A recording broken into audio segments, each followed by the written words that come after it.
boys and girls. Tuesday's English is we're going to be looking at context, so the words around the word that we don't know what it means, to figure out what the word means. Okay, so we're going to learn with an example on IXL and then go to some of the problems. Okay, so let's flip this.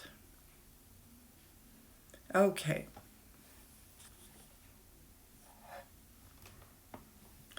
Amelia Earhart was born in 1897, a time when a few women worked outside the home. Earhart, however, loved flying airplanes. In 1932, she became the first woman to fly alone across the Atlantic Ocean. She set many other flight records during her life, but Earhart is remembered most for her last flight. In 1937, she set off to fly around the world at the equator. Her plane was lost, and what happened to it is a mystery. Debris found on Gardner Island in the western Pacific, however, suggests that Earhart may have landed there. Researchers say that a piece of metal found on the island matches a patch from Earhart's plane. So now we want to figure out what debris means. Is it popular clothing worn during the 1930s?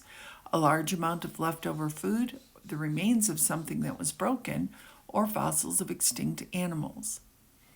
So if you don't know what the meaning of the word is, you can look for context clues. Context clues are nearby words and phrases that help you figure out the meaning of an unknown word. Janet's dog punctured her ball with its teeth, causing it to go flat. You can guess that punctured means made a hole in it. She had a map, so she offered to be the trip's navigator. You can guess that navigator is someone who gives directions on a journey. If she's got the map, she's going to be able to give directions. The guard closely monitored the building. He was on the lookout for anything that seemed out of place. So monitored, and then these words right here, was on the lookout, help us determine that monitored means he was watching the building. So if I go back to the passage up here, debris was found on the Gardner Island, suggests that Earhart might have landed there. Researchers say a piece of metal found on the island matches a patch from her plane. So it would be the remains of something that was broken. Okay.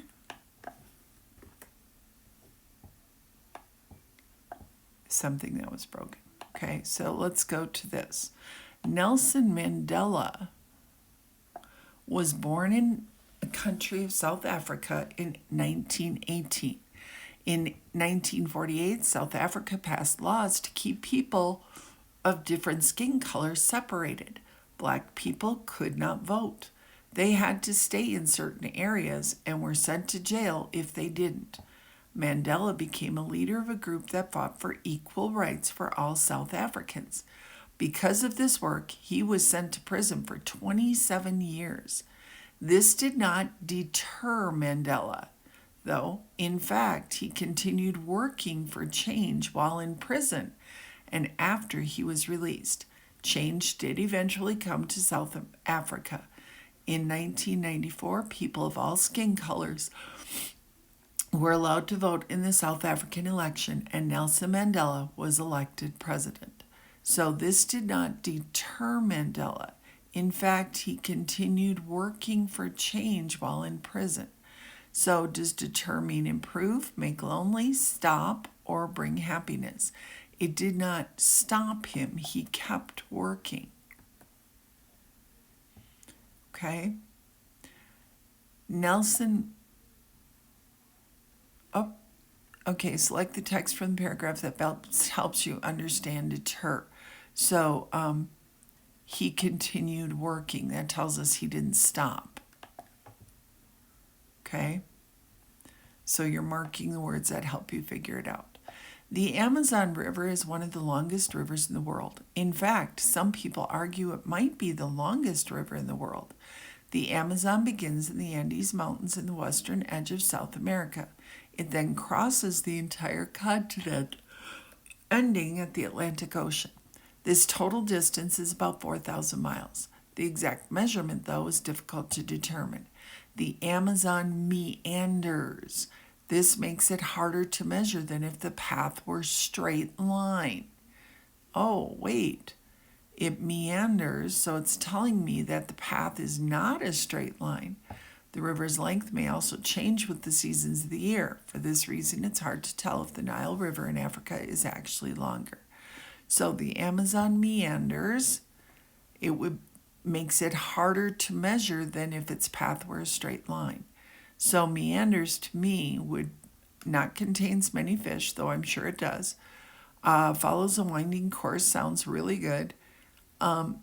Empties into other bodies of water, no, because it only tells us about emptying into the Atlantic. Flows from south to north, it tells us it goes across the continent, not up and down. So I'm going with, and because this says straight line, follows a winding course. Okay, so what words helped me? Those words right there.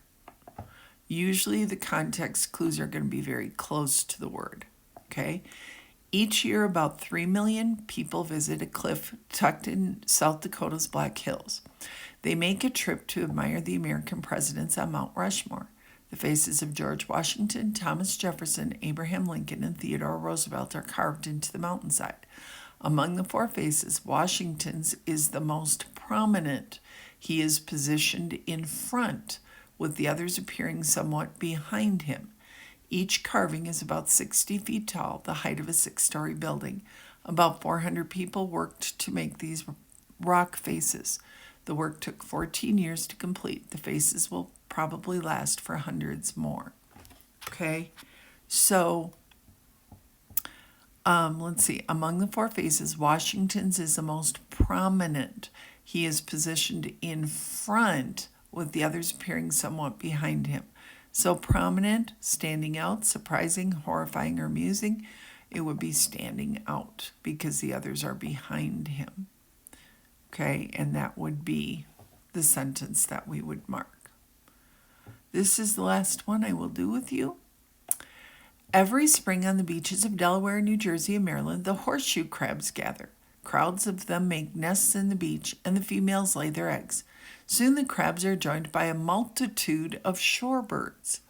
Thousands of birds stop at these beaches each year. The birds stuff themselves with small green horseshoe crab eggs. The birds depend on these eggs to get enough energy for the long flight ahead. Many of them are flying from South America to the Arctic. Scientists say that this gathering of crabs and birds has been occurring for thousands of years. So they're joined by multitudes of shorebirds, and then it says thousands of birds stop at the beaches each year. So a multitude, a peaceful family, a great number, an average amount, or a small flock. Thousands, that's a pretty big number. So I'm going to go with a great number. And then that would be the sentence that helped me figure out what multitude means. Okay, you're going to keep going on. Oh, there's your story about Amelia Earhart, debris.